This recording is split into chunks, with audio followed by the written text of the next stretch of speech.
More than a decade after 9/11, New York remains the most enduring terrorist target in America, if not the world. We've been the subject of 14 different plots.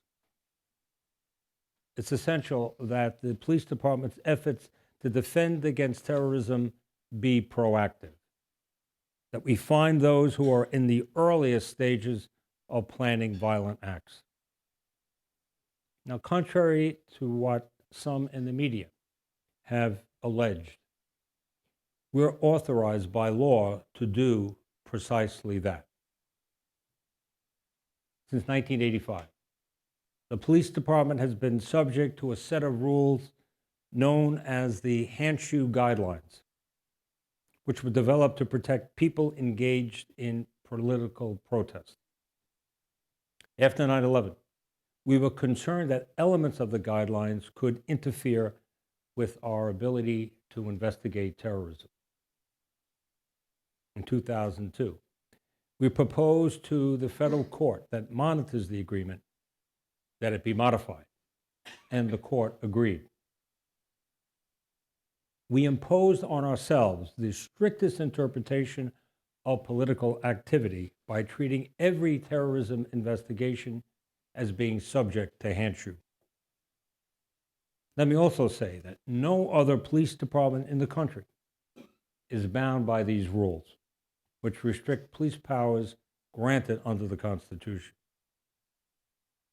The guidelines state clearly that in its effort to prevent terrorist acts, the NYPD must, at times, initiate investigations in advance of unlawful conduct. In other words, a criminal predicate is not needed. Handschu entitles members of the department to attend any place or event that is open to the public, to view online activity that is accessible to the public, and to prepare reports and assessments to help us understand the nature of the threat. As part of our counterterrorism activities, we try to determine how individuals seeking to do harm might communicate or conceal themselves. Where might they go to find resources or evade the law? Establishing this kind of geographically based knowledge saves precious time in stopping fast-moving plots. In the same vein, we also know that while the vast majority of Muslim student associations and their members are law-abiding, we've seen many cases in which such groups were exploited.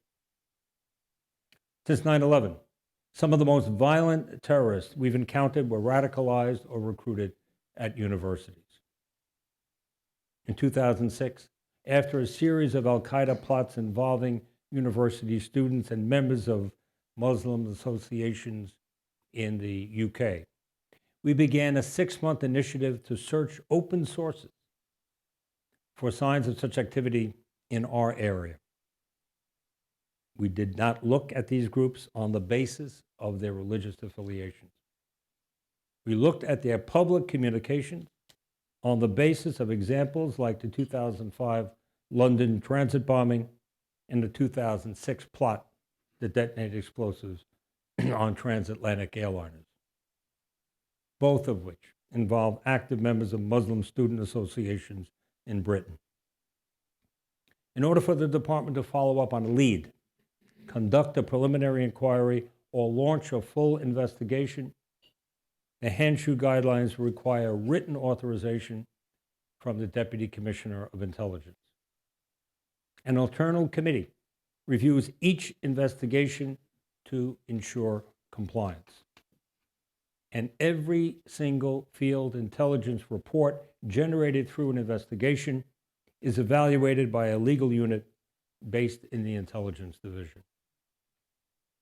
Undercover investigations begin with leads, and we go where the leads take us. As a matter of police department policy, undercover officers and confidential informants do not enter a mosque unless they are following up on a lead vetted under Handschu. Similarly, When we have attended a private event organized by a student group, we've done so on the basis of a lead or investigation reviewed and authorized in writing at the highest levels of the department, in keeping with the Handschu protocol.